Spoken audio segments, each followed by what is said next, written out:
Purchase sales करते हैं property का तो उसके ऊपर टीडीएस एप्लीकेबल होता है।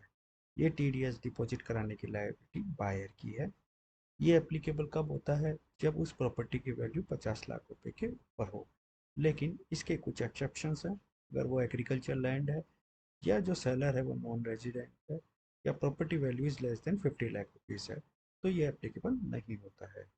फ्रेंड्स, 1/4/2022 के बाद में इसमें 50 लाख की कैलकुलेशन करने के लिए एक क्राइटेरिया ऐड किया गया।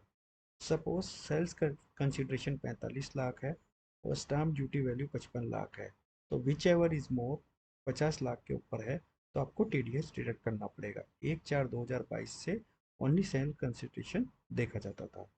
फ्रेंड्स, अगर सेल्स कंसिडरेशन 45 लाख है और आपने 55 लाख पे टीडीएस डिपॉजिट कराया है, तो ये जो डिफरेंस है 10 लाख रुपए बायर की इनकम फ्रॉम अदर सोर्सेज मानी जाएगी। इसी के साथ साथ जो सेलर है उसको कैपिटल गेन का कैलकुलेशन 55 लाख रुपए से ही करना है। ध्यान रखिए कि अगर इस 55 लाख में कोई जीएसटी की वैल्यू भी इंक्लूडेड है तो उस पर टीडीएस एप्लीकेबल नहीं होगा। अगर इस 55 लाख में कोई स्टैम्प ड्यूटी चार्जेस भी इंक्लूडेड है, उस पर टीडीएस एप्लीकेबल नहीं होगा।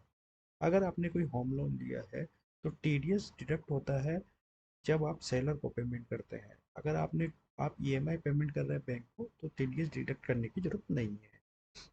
अगर कोई एक से ज़्यादा बायर है और इंडिविजुअल परचेज प्राइस जो है ईच बायर की 50 लाख है, लेकिन एग्रीगेट कंसिडरेशन 50 लाख से ऊपर है, तब भी टीडीएस डिडक्ट करने का रिक्वायरमेंट है।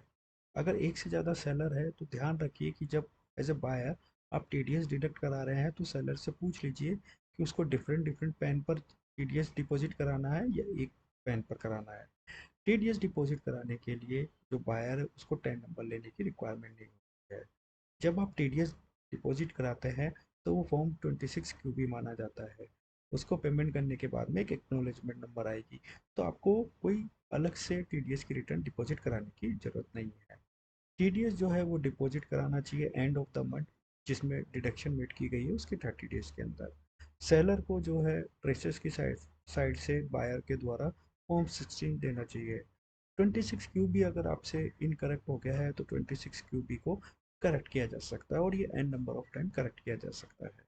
ध्यान रखिए कि जब भी कोई सेलर है, अगर कोई रेजिडेंशियल कोई रियल इस्टेट कोई कंपनीज है, तो ध्यान रखिए कि वो अपनी कंपनी हर एक प्रोजेक्ट के लिए एक नई कंपनी क्रिएट करती है और उनका नया पैन नंबर आता है। तो जब भी टीडीएस डिडक्ट करे तो उनसे वो पैन नंबर जो है क्रॉस वेरीफाई करा लीजिए, क्योंकि मेरे सामने एक केस आया है जिसमें एक सामने वाली कंपनी ने अपना पैन नंबर चेंज कर दिया और जो बायर है उन्होंने किसी दूसरे पैन पर टीडीएस डिपॉजिट करा दिया, और इस केस में उनको सबको रेक्टिफिकेशन करना पड़ रहा है फॉर्म 26 क्यूबी के अंदर। वीडियो अगर अच्छा लगा हो तो लाइक शेयर एंड सब्सक्राइब करें। टिल देन, जय हिंद, जय भारत, धन्यवाद।